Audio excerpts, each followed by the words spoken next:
Hi hello Karnataka, welcomes to Cookswell YouTube channel. ಇವತ್ತು ನಾನು ಮಾಡ್ತಾ ರೆಸಿಪಿ ಬಂದು ಮೊಸಪ್ ಸಾಂಬಾರು ಮಾಡ್ತಾಯಿದ್ದೀನಿ. ತುಂಬ ಆರೋಗ್ಯಕರವಾದ ಇದು, ಮುದ್ದೆಗಂತೂ ತುಂಬ ಚೆನ್ನಾಗಿರುತ್ತೆ.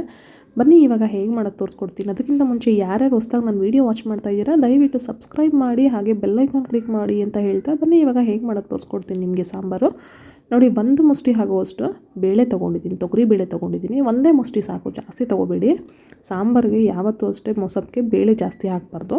ನೋಡಿ, ಅದನ್ನು ಒಂದು 3 ಟೈಮ್ ತೊಳೆದಿಟ್ಕೊಂಡಿದ್ದೀನಿ. ಈಗ ನೋಡಿ, ನನಗೆ ಸಾಂಬಾರು ಬೇಗ ಆಗಬೇಕು, ಅತಿ ಬೇಗವಾಗಿ ಆಗೋದ್ರಿಂದ ನೋಡಿ ಈಗ ನಾನು ಬಿಸಿನೀರು ಹಾಕೋತಾ ಇದ್ದೀನಿ, ಬೇಗ ಬೇಯುತ್ತೆ ಅಂತ. ನೀವು ತಣ್ಣೀರು ಸಹ ಹಾಕೊಳ್ಳಿ, ಏನು ಪ್ರಾಬ್ಲಮ್ ಇಲ್ಲ. ನಾನು ಬೇಗ ಆಗಬೇಕು ಸಾಂಬಾರು ಅಂತ ಹಾಕೋತಾ ಇದ್ದೀನಿ. ಹಾಗೆ ಈಗ ನೋಡಿ 4 ಥರ ಸೊಪ್ಪು ಇದು ತೊಳೆದಿಟ್ಕೊಂಡಿದ್ದೀನಿ.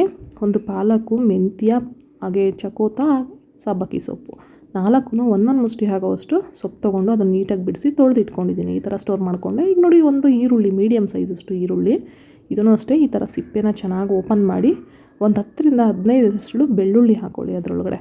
ಯಾಕೆ ಹಾಕೋತಾ ಇದ್ದೀನಿ ಅಂದರೆ, ಬೇಳೆ ವಿಶಿಲ್ ಹೊಡೆದಾಗ ಅದರೊಳಗಡೆ ಸೊಪ್ಪೊಳಗಡೆ ಬೆಳ್ಳುಳ್ಳಿ ಎಲ್ಲ ಹೊರಟೋಗುತ್ತೆ. ಸೊ ಅದಕ್ಕೆ ನೀವು ಹುಡ್ಕೋಕ್ಕಾಗಲ್ವಲ್ವಾ ರುಬ್ಬಕ್ಕೆ ತೊಗೋಬೇಕಾದ್ರೆ, ಅದಕ್ಕೋಸ್ಕರ. ಆನಂತರ ಈರುಳ್ಳಿ ಮಿಕ್ಕಿದ್ದು ಅದರೊಳಗಡೆ ಹಾಕೋತಾ ಇದ್ದೀನಿ. ಹಾಗೆ ಒಂದು 1/4 ಟೀ ಸ್ಪೂನಷ್ಟು ಜೀರಿಗೆ ಹಾಕೋತಾ ಇದ್ದೀನಿ. ಹಾಗೆ ಒಂದು 10 ರಿಂದ 12 ಒಣಮೆಣ್ಸಿನ್ಕಾಯಿ ಹಾಕೋತಾ ಇದ್ದೀನಿ. ನೋಡಿ, ಮಣ್ಣು ಕಟ್ಟಿರೋ ಮೆಣಸಿನ್ಕಾಯಿ ಅಂತ ಕರೀತಾರೆ ಇದನ್ನು ಹಾಕೋತಾ ಇದ್ದೀನಿ.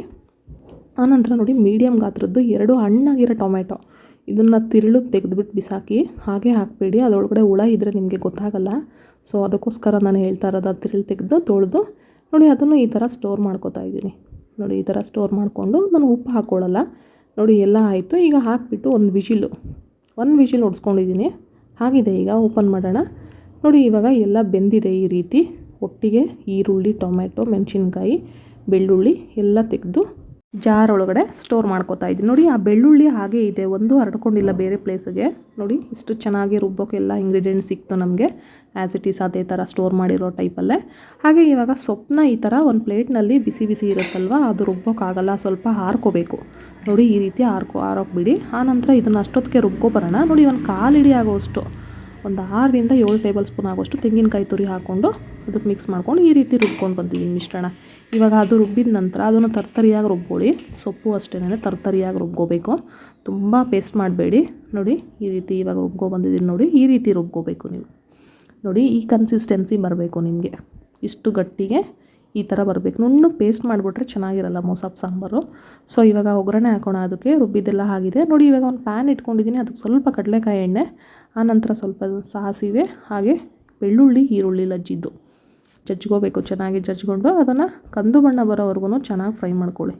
ನೋಡಿ, ಈ ರೀತಿ ಚೆನ್ನಾಗಿ ಫ್ರೈ ಆದ ನಂತರ ರುಬ್ಬಿರೋ ಅಂಥ ಮಿಶ್ರಣನ ಹಾಕೋತಾ ಇದ್ದೀನಿ ಅದರೊಳಗಡೆ.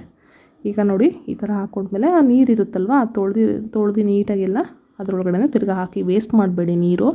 ನೋಡಿ, ಈ ಕನ್ಸಿಸ್ಟೆನ್ಸಿ ಬರಬೇಕು ಸಾಂಬಾರು, ಈ ರೀತಿ ಇರಬೇಕು. ನೋಡಿ, ಈ ರೀತಿ ಆ ನೀರು ಅಷ್ಟೇ, ರುಬ್ಬಿದ್ದನ್ನ ಯಾವುದು ವೇಸ್ಟ್ ಮಾಡಬೇಡಿ. ನಿಮ್ಗೆ ಎಷ್ಟು ಬೇಕೋ ಗಟ್ಟಿಗೆ ಅಷ್ಟು ನೀರು ಆ್ಯಡ್ ಮಾಡಿಕೊಂಡು, ಬೇರೆ ನೀರು ಹಾಕಬೇಡಿ, ಬೇಯಿಸಿದ ನೀರೇ ಹಾಕಬೇಕು. ಹಾಗೆ ಬೇಳೆ ಬೇಯಿಸಿದ್ದೆ ಅಲ್ವ, ಬೇಳೆ ಇತ್ತಲ್ವ, ಆ ಬೇಳೆನೂ ಸಹ ಹಾಕೋತಾ ಇದ್ದೀನಿ. ಬೇಳೆ ಜಾಸ್ತಿ ಹಾಕಬಾರ್ದು, ಅದೇ ಟ್ರಿಕ್ಸು ಇದು ಮೊಸಪ್ ಸಾಂಬಾರಿಗೆ. ಬೇಳೆ ಜಾಸ್ತಿ ಹಾಕಿದ್ರೆ ಸಾಂಬಾರು ಚೆನ್ನಾಗಿರಲ್ಲ. ನೋಡಿ, ಈ ಕನ್ಸಿಸ್ಟೆನ್ಸಿಗೆ ಬಂದರೆ ಸಾಂಬಾರು ರೆಡಿ. ಹಾಗೆ ರುಚಿಗೆ ತಕ್ಕಷ್ಟು ಉಪ್ಪು ಹಾಕ್ತಾಯಿದ್ದೀನಿ. ನಾನು ಉಪ್ಪು ಹಾಕಿರಲಿಲ್ಲ ನಾನು ಬೇಯಬೇಕಾದ್ರೆ, ಇವಾಗ ಉಪ್ಪು ಹಾಕೋತಾ ಇದ್ದೀನಿ. ನೋಡಿ, ಅಷ್ಟೇ ಫ್ರೆಂಡ್ಸ್, ಮೊಸಪ್ ಸಾಂಬಾರು ರೆಡಿ ಆಯಿತು. ಇದು ಚೆನ್ನಾಗಿ ಕುದಿಬೇಕು. ನೋಡಿ, ಇವಾಗ ಕುದೀತಾ ಇದೆ, ಇದು ರೆಡಿ ಆಗಿದೆ. ನೀವು ಒಂದು ಸಾರಿ ಟ್ರೈ ಮಾಡಿ, ಹೇಗಿದೆ ಅಂತ ನನಗೆ ಕಮೆಂಟ್ ಬಾಕ್ಸಲ್ಲಿ ತಿಳಿಸಿ. ಹಾಗೆ ಶೇರ್ ಮಾಡಿ, ಲೈಕ್ ಮಾಡಿ, ನಿಮ್ಮ ಫ್ಯಾಮಿಲಿ ಫ್ರೆಂಡ್ಸ್ಗೂ ಸಹ ಶೇರ್ ಮಾಡಿ. ಆದರೆ ನನಗೆ ಹೇಗಿದೆ ಅಂತ ಮಾಡಿ ನನಗೆ ತಿಳಿಸಿ ಅಂತ ಹೇಳ್ತಾ ಮುಂದಿನ ವೀಡಿಯೋದಲ್ಲಿ ಬರ್ತೀನಿ. So thank you for watching.